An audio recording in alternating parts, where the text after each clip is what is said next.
कल्पना कीजिए, आप एक ऐसी जगह पर हैं जहां आपकी चीख सुनने वाला कोई नहीं है, जहां रात का अंधेरा अपने साथ अनजाने खतरों को लाता है, जहां भूख आपको अपने ही मांस को घूरने पर मजबूर कर देती है, जहां आपका अकेला दोस्त आपका पागलपन है। ये कोई कल्पना नहीं, ये हकीकत थी 26 साल की सोफी की। 456 दिन, एक लड़की, एक वीरान टापू और हजारों खूनी रातें। आज आप देखेंगे कि कैसे एक आम लड़की 456 दिन तक जिंदा रहकर मौत को मात दी। ये कहानी कमजोर दिल वालों के लिए नहीं है, क्योंकि ये कहानी आपको तोड़कर रख देगी। कहानी का आगाज होता है 15 जून 2023 की एक सुबह से। अमेरिका के चहल पहल वाले शहर सैन फ्रांसिस्को में 3 दोस्त रहते थे। 26 साल की सोफी, जिसकी आंखों में तूफानों से लड़ने के सपने थे। उसका जुनून था दुनिया के अनछुए कोनों को खोजना। उसकी सबसे अच्छी दोस्त थी 25 साल की माया, और उनका तीसरा साथी था 28 साल का लियाम, एक निडर और अनुभवी नाविक। तीनों अपनी रोज की बोरिंग जिंदगी से एक ब्रेक चाहते थे। वे छुट्टियां बिताने और साथ ही एक नया द्वीप एक्सप्लोर करने का प्लान बनाते हैं। उन्होंने मिलकर एक साहसिक और खतरनाक फैसला किया। वे एक ऐसे द्वीप पर जाएंगे जहां इंसान के कदम आज तक नहीं पड़े थे। एक पुराने समुद्री नक्शे में उन्हें वो द्वीप मिला, एथिलगार्ड आइलैंड। ये प्रशांत महासागर के बीचों बीच एक छोटा सा हरा बिंदु था। उन्होंने अपनी छोटी लेकिन मजबूत जहाज दी एल्बाट्रॉस को तैयार किया। जहाज पर महीनों का राशन, पानी और हर जरूरी सामान लादा गया। उनका उत्साह 7वें आसमान पर था। वे एक नई दुनिया खोजने जा रहे थे। वे खुशी खुशी अपनी मंजिल की ओर निकल पड़े। एक ऐसा सफर जो उनकी दोस्ती और हिम्मत का सबसे बड़ा इम्तिहान लेने वाला था। 4 दिनों तक अथाह नीले समंदर पर उनका सफर जारी रहा। हर दिन सूरज उगता और समंदर के पानी को सुनहरा कर देता। उन्होंने डॉल्फिन्स को अपनी जहाज के साथ रेस लगाते देखा। चौथे दिन 19 जून की सुबह दूर क्षितिज पर उन्हें एक धुंधली सी हरी लकीर दिखाई दी। जैसे जैसे वे करीब पहुंचे, वो लकीर एक विशाल द्वीप में बदल गई। एथिलगार्ड आइलैंड उनकी कल्पना से कहीं ज्यादा भव्य और वीरान था। उसका जंगल इतना घना था कि सूरज की रोशनी भी जमीन तक न पहुंच पाए। किनारों पर नुकीली काली ज्वालामुखी चट्टानें खड़ी थीं। इन चट्टानों से लहरें टकराकर एक रहस्यमयी संगीत पैदा कर रही थीं। हवा में जंगली फूलों की मीठी और सड़ी हुई लकड़ी की अजीब सी महक घुली हुई थी। अनदेखे रंग बिरंगे पक्षियों की आवाजें जंगल से आ रही थी। ये जगह जितनी खूबसूरत थी, उतनी ही डरावनी भी लग रही थी। लियाम ने जहाज को एक शांत और सुरक्षित खाड़ी में लंगर डालकर रोक दिया। तीनों ने अपनी छोटी नाव से द्वीप पर पहला कदम रखा। उन्हें लगा जैसे वे किसी दूसरी दुनिया या किसी दूसरे युग में आ गए हों। वे इस अनछुई खूबसूरती को देखकर पूरी तरह से खो गए थे। उन्हें यह एहसास बिल्कुल नहीं था कि वे स्वर्ग नहीं, एक पिंजरे में दाखिल हुए हैं। एक ऐसा पिंजरा जहां से निकलना नामुमकिन था। अब वीडियो में आगे बढ़ने से पहले, अगर आप भी दुनिया भर की ट्रू सर्वाइवल स्टोरीज देखना पसंद करते हैं तो चैनल को सब्सक्राइब जरूर करें। द्वीप पर उनके पहले 7 दिन किसी जादुई सपने की तरह थे। हर दिन वे एक नई और हैरान कर देने वाली चीज खोजते। उन्होंने रात में चमकने वाले नीले रंग के मशरूम देखे। उन मशरूमों की रोशनी में जंगल किसी दूसरी दुनिया का लगता था। उन्हें एक बहुत पुरानी टूटी फूटी झोपड़ी मिली जो लताओं से ढकी थी। ये किसी भूली बिसरी सभ्यता का आखिरी निशान लग रहा था। वे दिन भर द्वीप को नापते और रात में आग जलाकर अपनी खोजों का जश्न मनाते। ये उनकी जिंदगी का सबसे बेहतरीन समय था। वे आजाद और खुश थे, लेकिन उनकी ये खुशी सिर्फ 7 दिनों की मेहमान थी। 26 जून की सुबह उनके लौटने का दिन आ पहुंचा। उन्होंने अपना सारा सामान वापस दी एल्बाट्रॉस पर लाद लिया।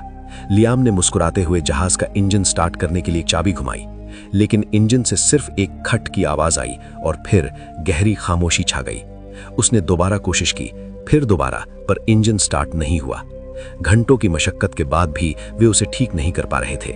जहाज का रेडियो और कम्युनिकेशन सिस्टम भी पूरी तरह से बंद हो चुका था। अब वे दुनिया से कट चुके थे। मदद मांगने का कोई रास्ता नहीं था। वो स्वर्ग जैसा द्वीप अब एक भयानक जेल की तरह लग रहा था। उनकी आंखों में खुशी की चमक की जगह अब खौफ ने ले ली थी। उनके पास एक आखिरी उम्मीद बची थी, जहाज पर रखी एक छोटी motor boat, emergency life boat. मगर उस पर एक बड़ी समस्या लिखी थी, क्षमता सिर्फ 2 व्यक्ति। तीनों एक साथ उस पर बैठकर नहीं जा सकते थे। ये नामुमकिन था। एक लंबी, खामोश और तनावपूर्ण रात के बाद एक दिल तोड़ देने वाला फैसला हुआ। लियाम और माया उस लाइफ बोट से मदद लाने के लिए निकलेंगे। सोफी जहाज पर ही उनका इंतजार करेगी। लियाम ने नक्शे के हिसाब से बताया कि उन्हें 8 दिनों में लौट आना है। उन्होंने सोफी के लिए 10 दिनों का खाना और पानी का स्टॉक छोड़ा। साथ में एक फ्लेयर गन भी दी ताकि जरूरत पड़ने पर वो सिग्नल दे सके। 27 जून की सुबह सोफी के लिए उसकी जिंदगी की सबसे मुश्किल सुबह थी। उसने रोते हुए अपने दोनों दोस्तों को गले लगाया। हम जल्द लौटेंगे सोफी, हिम्मत मत हारना। सोफी द एल्बाट्रॉस के डेक पर खड़ी उन्हें दूर जाते हुए देखती रही। वो तब तक देखती रही जब तक नाव समंदर में एक छोटा सा बिंदु बनकर गायब नहीं हो गई। वो वापस जहाज के अंदर बने छोटे से केबिन में आ गई, जो अब उसका घर था। उसने केबिन की दीवार पर पहला निशान खींचा, दिन 1। हर सुबह वो उम्मीद से समंदर को देखती और दीवार पर एक और निशान खींच देती। 10 दिन बीत गए, 10 निशान खींच गए, लेकिन कोई वापस नहीं आया। 11वें दिन की सुबह सूरज उगा, पर सोफी की उम्मीद का सूरज डूब चुका था। वो समझ गई थी कि वो इस अनजान दुनिया में अब बिल्कुल अकेली है। सोफी को लग रहा था कि उसके दोस्त उसे छोड़कर चले गए हैं, लेकिन वो बेचारी ये नहीं जानती थी कि उसके दोस्त अब इस दुनिया में नहीं थे। जिस दिन लियाम और माया द्वीप से निकले थे, उसके दूसरे दिन ही उनके सिर पर मौत का साया मंडराने लगा था। आसमान अचानक काला हो गया और समंदर पागल हो गया। पहाड़ जैसी ऊंची लहरें उनकी छोटी सी नाव को खिलौने की तरह उछाल रही थीं। लियाम अपनी पूरी ताकत से नाव को संभालने की कोशिश कर रहा था, लेकिन उस भयानक तूफान के सामने उनकी हिम्मत जवाब दे गई। एक दैत्याकार लहर ने उनकी नाव को हवा में उछाला और पलट दिया। एक पल में ही वे दोनों उस ठंडे, गहरे और बेरहम समंदर की गहराइयों में समा गए। उनका वादा, उनकी दोस्ती, उनकी जिंदगी, सब कुछ वहीं दफन हो गया। और यहाँ एथिलगार्ड आइलैंड पर सोफी उस वादे का सच होने का इंतजार कर रही थी। एक ऐसा वादा जो कभी पूरा होने के लिए था ही नहीं।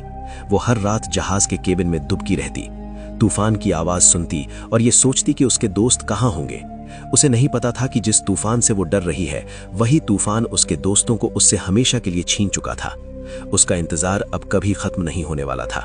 वो उस द्वीप पर अकेले रहने और अकेले मरने के लिए छोड़ दी गई थी।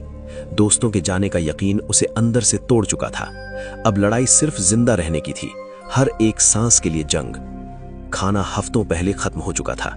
वो कई कई दिनों तक भूखी रहती, पेट में पत्थर बांधकर। पीने के लिए कोई झरना नहीं था, वो सिर्फ बारिश पर निर्भर थी। जब हफ्तों बारिश न होती तो प्यास से उसका गला सूख कर कांटा हो जाता।